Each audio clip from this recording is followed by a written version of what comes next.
Coley, thank you so much for doing this. How are you? Good. You guys? We're fantastic, Coley. Has it sunk in yet? You're in the Hockey Hall of Fame, man. That's so cool. Uh, it was kind of sinking in. Then the next day started, and we had 4 reviews in the Leaf game, and I got a couple calls from other GMs, and right back to normal. I So, can imagine.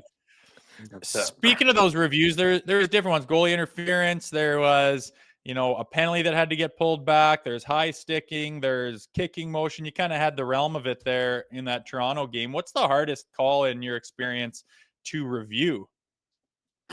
first of all, it's hardest in the playoffs when you can't, it just, you can't correct it. It happens in game 5, and it's the wrong call. Something it's just uncorrectable. The calls, it depends. Like people think the blue line is black and white. It's not. It's really difficult when you're between frames. You'd like to have more frames per second, and you got the skate and the puck, and usually you refer to the fact that it was called okay on the ice, and you have to prove it offside or wrong to overturn it. Goaltender challenges. It's we're all, anybody, as you guys know, you're involved in sports, and you mention the word challenge, and then you're ready to fight.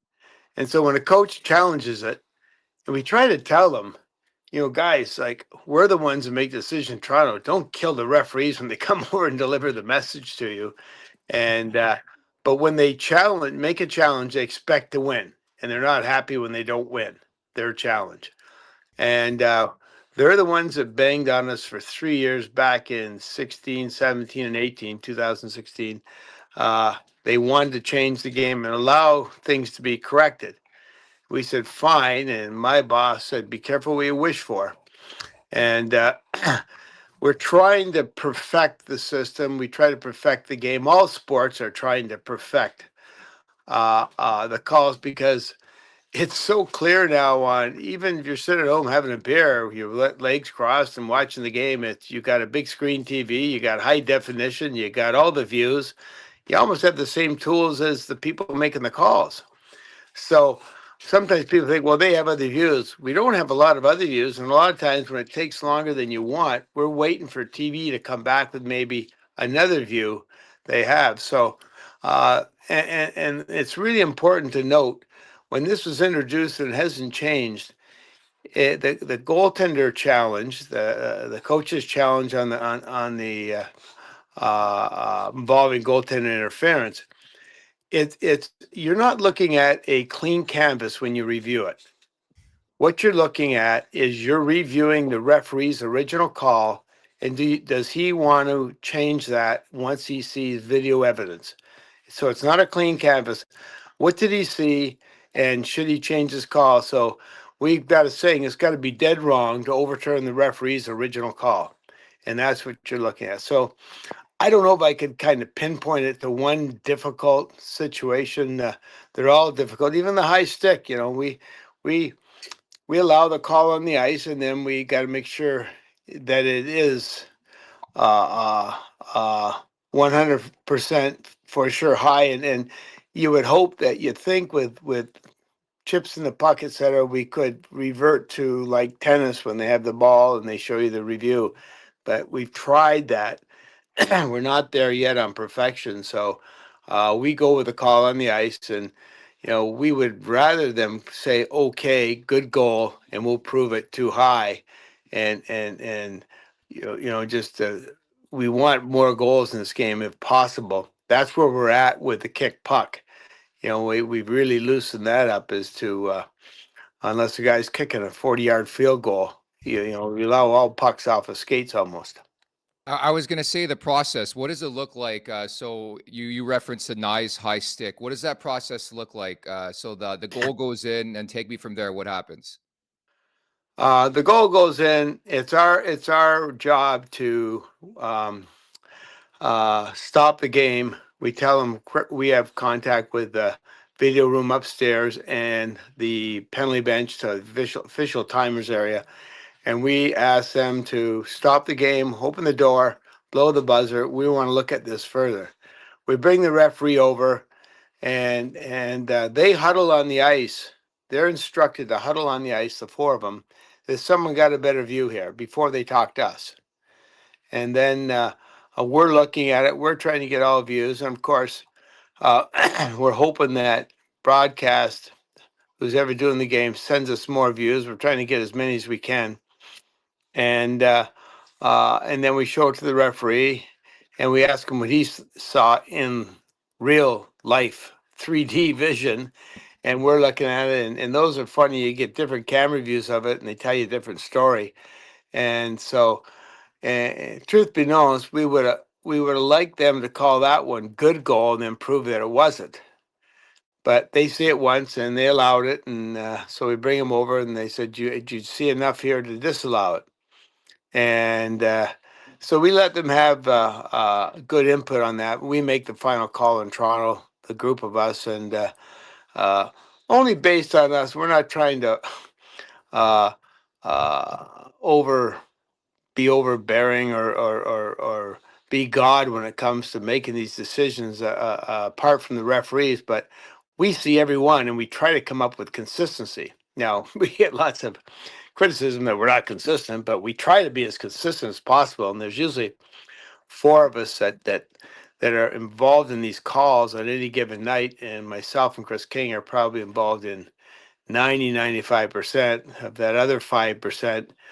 We need a little bit of a life to get away. As you know, there's 32 teams. There's games every night from 7 o'clock to 1:30 in the morning. And Saturday and Sundays, they go usually from noon until about 1 in the morning. So it's tough to be on everyone. So obviously, a very difficult job to do. There's so much nuance from one situation to the next. Is there any talk about updating the hardware as far as, like you said, can you get cameras with more frames per second so you can get that high def, or getting a camera in every rink that's perfectly at the crossbar height so you can really see if that stick came over the crossbar height or not, or any of the hardware aspect of things?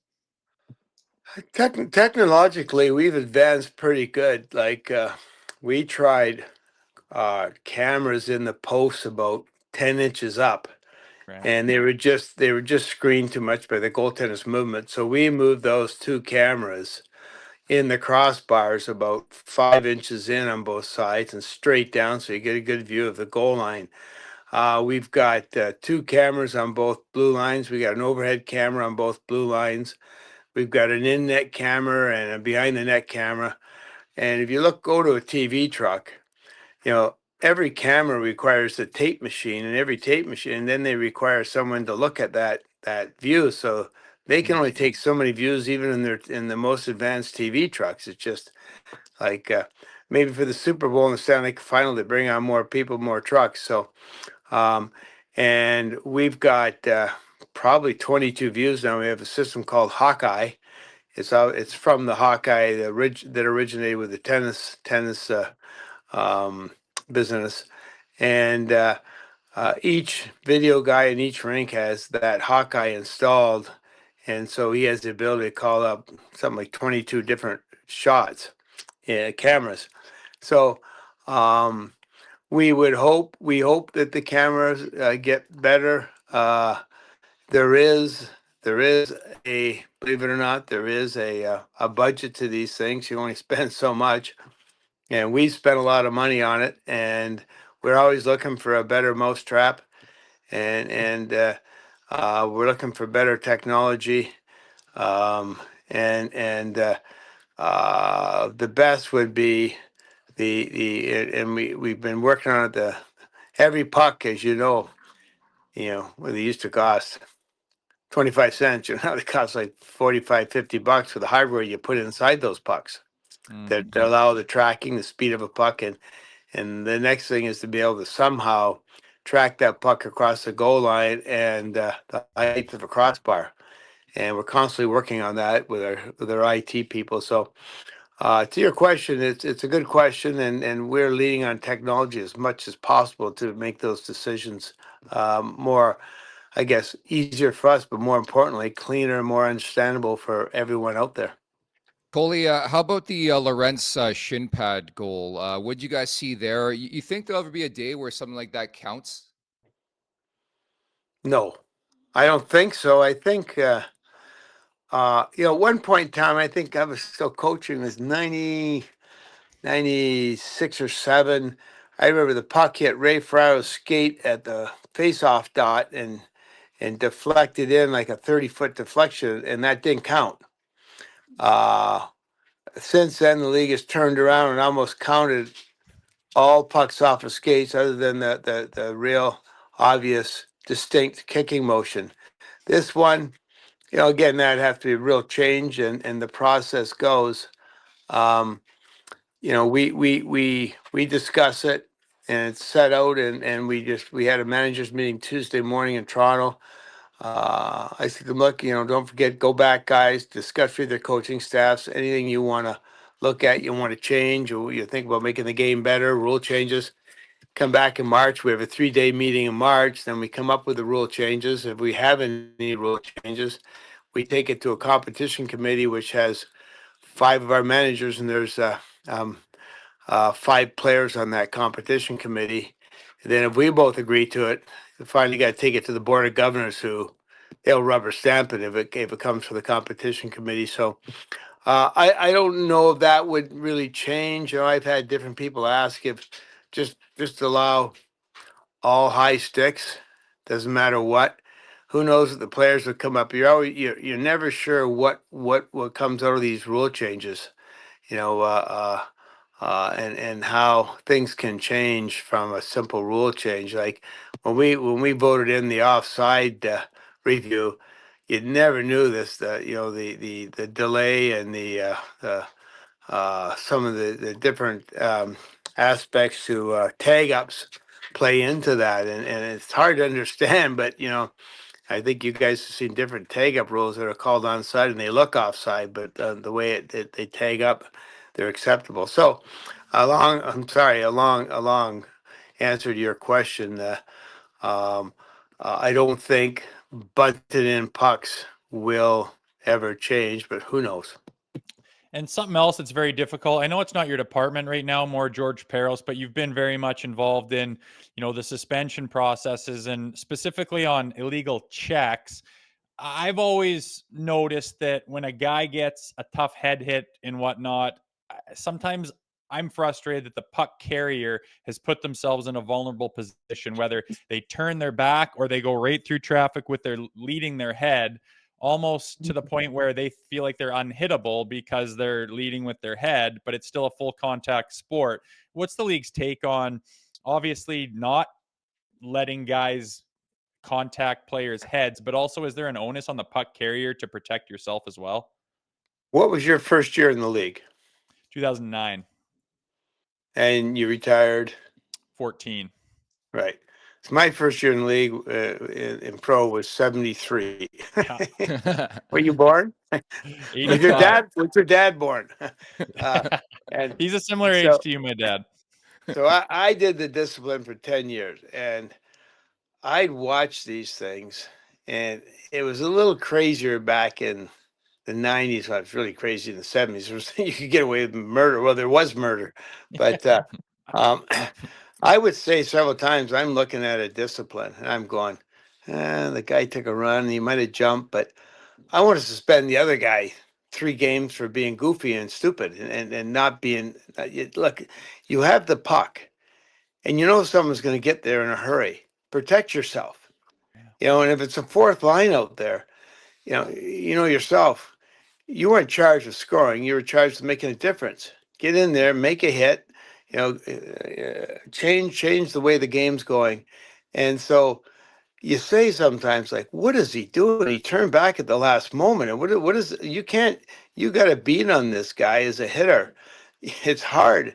It's hard to all of a sudden stop. And like, it's easy when you look on the replays, super slow motion. Frame, Yeah. but you're out there and you're going 100 miles an hour. So there certainly is an onus on that.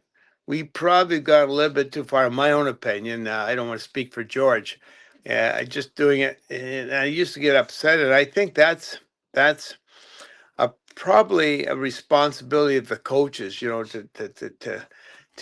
talk to their players and say, guys, you got to look after yourself too. Don't put yourself in a tough spot. You're out there, and Austin Matthews isn't going to run you. Austin Matthews is coming in. You better hold on to the puck. But you go to the fourth line, 75 there for Toronto. What's his name? Ryan Reeves. Yeah. Reeves. He ain't coming to get the puck. He's on you. So be ready for the hit. Get yourself braced. Get in the right place on the boards. And so I think that's one thing we should teach at the minor hockey level. The kids, there's a certain age when they're gonna when they start hitting, they should be taught more so how to take a hit than to give a hit. Get themselves at the right place along the boards. Don't be 3 feet out. Get tight against the boards. Get your arm up against the boards. Absorb the hit the right way. So I agree with you 100%.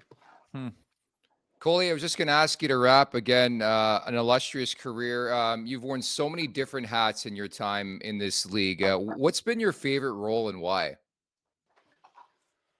Probably being a father of a hockey player. I like that. On the good days, not the bad days. Yeah. We had a dinner and my son spoke, and he just spoke about the tough times. Like on the ice there, he wore the brunt of some of my decisions many a night, and so that's the way it is on the ice. And he was good for that. But I got to tell you, Gary Bettman takes a lot of flack, and he could be a player in this game.